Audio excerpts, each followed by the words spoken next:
Billionaire Mark Cuban tweeted that stricter SEC regulation of the cryptocurrency industry could be a potential nightmare for the struggling sector. Prices for cryptocurrencies have already been lowered by rising interest rates and recession fears. Question is, why did Mark Cuban say that?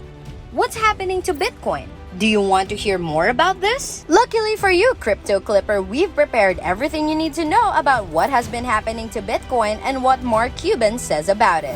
What did the SEC do and what's needed to look out for? In the cryptocurrency industry, some companies have already been forced to close their doors due to a crisis. Three Arrows Capital, Celsius Network, and Voyager Digital have been crushed because of this. After a loss of $2 trillion in less than 9 months, the cryptocurrency market has stabilized for the past few days with better news. However, it was at this time that bad news was released by the Securities and Exchange Commission. The U.S. regulator has announced that 10 cryptocurrencies are unregistered securities. Specifically, Coinbase is not registered as a broker-dealer in the U.S. and thus cannot offer any investment product that is classified as a security.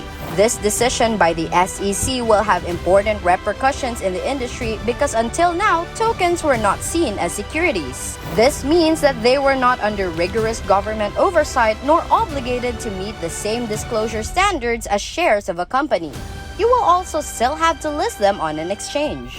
A security is defined by the SEC as an investment of money in a common enterprise with a reasonable expectation of profit derived from the efforts of others. Sources say that the SEC and the Department of Justice filed charges against former Coinbase product manager Ishan Wahi and 2 others, accusing them of running an illegal insider trading scheme that earned them more than $1.1 million. Wahi tipped off his brother Nikhil Wahi and his friend Samir Ramani to upcoming token listing announcements on the crypto exchange. Nikhil, Wahi, and Ramani have been buying and selling cryptocurrencies with high returns before the announcements of these events. They are currently under investigation by SEC member Stephen Bacon as they are suspected of insider trading. There are 9 tokens currently listed on the trade. They are Flexus AMP, Rallies RLY, Derividex's DDX, XY Labs XYO, Rari Capital's RGT, the Liechtenstein Crypto Assets Exchange LCX, Powers POWR, and DFX Finance's DFX. The SEC expects that the 9 companies invited investors to invest their money on the promise of expanding future efforts. The regulator argues that if a service meets certain criteria, it falls under security regulations. However, the Supreme Court created the famous Wahi test and deemed it as a security if the securities are sold or offered with a guarantee of profits by way of an effort to generate additional sales or revenues. The government's decision has sparked criticism from the industry and even other regulators. Coinbase set out in a blog post to say that it has filed a petition with the SEC in order to make regulations on digital asset securities clearer. This means it can list more crypto assets if they are seen as securities by U.S. law. Carolyn Pham, a Commodity Futures Trading Commission commissioner, criticizing the SEC enforcements of a law. She said that the SEC versus the Wahi case is a striking example and says that regulation by enforcement is regrettable. So, is this a bad thing? The lawmaker's Senator Toomey tweeted, "Yesterday's enforcement action is the perfect example of the SEC having a clear opinion on how and why certain tokens classify as securities." They continued, yet the SEC failed to disclose their view before launching an enforcement action. In response to a tweet from Senator Toomey, who posted a complaint about the SEC and its recent case of a Coinbase employee charged with insider trading, Mark Cuban responded with his own dire warning. The billionaire commented that the nightmare for the cryptocurrency industry will come with registration of tokens. He said there will be thousands of lawyers needed to register tokens, which would mean a lot of people are employed and it would provide reasons for more government money. Cuban, a main investor on the Shark Tank show, is of the opinion that cryptocurrency prices have not yet reached their lowest point. Cuban is a cryptocurrency investor with 80% of his portfolio outside of Shark Tank, consisting of cryptocurrencies such as Bitcoin and Ethereum. He posted a video of himself making an inquiry to the SEC. The Shark Tank TV show investor accompanied his post with a YouTube link to a message left for him by the SEC after he called the agency in 2014 to try to find out if a purchase of a stock he wanted to make would violate insider trading laws. He never received a clear answer. Cuban in the video applies the instructions of the employee of the SEC, but in vain because he will not have an answer to his question, thus exposing himself to a possible penalty for insider trading. In the Bankless Podcast, Cuban showed his optimism and said that two catalysts will help the crypto market to overcome the bear market. Either an application or the very low prices will motivate investors and push the digital currency higher. Bitcoin is limited in the number of coins that can be mined to 21 million. Cuban thinks that this ensures Bitcoin's value will not drop substantially in case people simply begin hoarding it. Bitcoin can be a reliable store of value.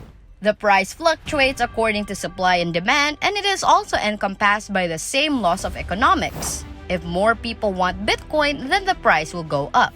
Cuban believes that if there were more focus on creating applications for cryptocurrency, then it would help in the recovery from low prices. Financial technologies and non-fungible tokens are currently the main subjects of decentralized applications, but if utilities such as mopping and security apps were made, the price would recover. Cuban also added that Bitcoin seems to be okay, but he's not sure what will happen to it in the future or how much it's worth.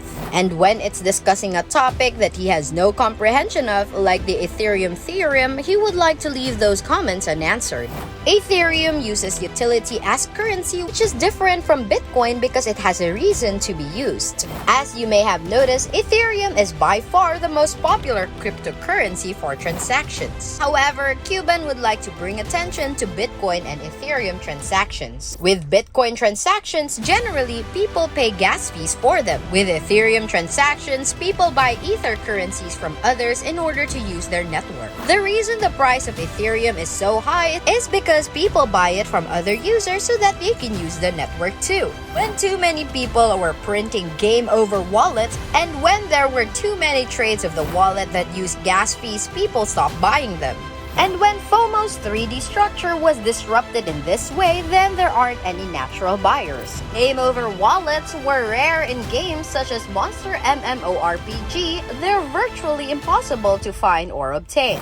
And then it became clear that these wallets aren't going to work the way they're structured right now. Most people don't know how to use apps when they first start using smartphones with complex operating systems. Suddenly, people know about Instagram and social media just through word of mouth. With children constantly using new apps that can be downloaded, every app store and device is competing for our attention. With Ethereum, it could be the same but without an app. We can't just say that we'll get used to it. If you want to create demand and have a reason for people to buy tokens other than speculation, it is important to have real and legitimate applications that might be interesting for the community.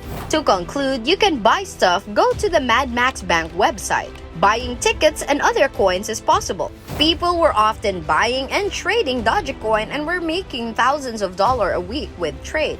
But even though speculation may devalue the credibility of cryptocurrency, the perspective people have towards cryptocurrency leads to more attention to it. The old method of holding a currency could be compared to holding a novelty item. However, back in the day, he was 9 years old. He said they would purchase Dogecoin on Robinhood, but with cryptocurrency in general, there needs to be a reason to buy the token. If it's just for speculation, then it'll go up and down and eventually disappear. There are too many blockchains that will go under because only 5% of them will survive. Cuban believes that Bitcoin is proof that blockchain technology can work, and Ethereum is theorized to work as well. The future of Ethereum is unclear, and Cuban believes that smart contracts will play a key role in what it becomes. Not only can a smart contract allow tokens to represent a more physical asset, but they also offer creators compensation without having to depend on centralized research. If you're looking to earn money from your product, it is more difficult to monetize than a good. But with an NFT, there are several avenues for earning money. However, the most important question is to ask what the product's value proposition. Cuban has also said that the sphere of crypto could consolidate if there were more mergers between blockchains and protocols. The billionaire investor said that in these consolidations happened in every industry. According to Cuban, such mergers were better than a blockchain dying because it failed to evolve and maintain its users. One of the best DeFi apps in the space is SushiSwap, and Cuban points out that it has no utility. Despite only having a market cap of $215 million, the tokens themselves were cheap. Cuban does not think that the market will recover soon. This is contrary to what analysts think, who believe that cryptocurrencies hit the bottom after their significant drop in price. The reason he did not believe this was because crypto prices have not yet dropped enough to be considered cheap yet. The vast majority of tokens are released with a purpose in mind other than speculation. Tokens such as Ethereum, the currency tied to the game Warframe, have a specific function that drives value and increases usability for the token holder. However, when pure speculation is the primary driver of the token's worth, the eventual departure of speculators will lead to an enormous decrease in value. Going back, the entrepreneur has accused the Securities Exchange Commission of keeping its rules vague on purpose. Crypto projects have been accused of causing the problem, but they claim it is the result of ambiguous rules imposed by the SEC.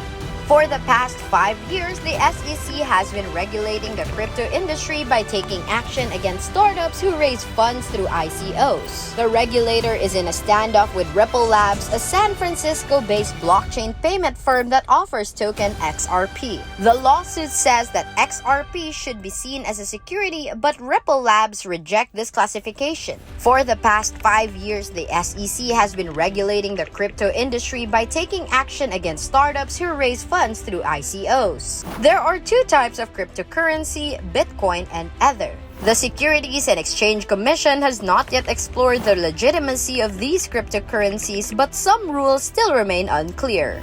Gensler, a blockchain expert, in November distanced himself and declined to answer questions about the legitimacy of Ether. That's it for this video, Crypto Clipper. Remember to subscribe to our channel, and if you feel like we've delivered value, please share this video with one person. That's right, just one person, as a token of your appreciation for the hard work we put into making content that educates and helps you on your mission of building your own fortune. Remember, you can watch video after video, but it isn't until you actually take action that you'll start to see results. See you soon!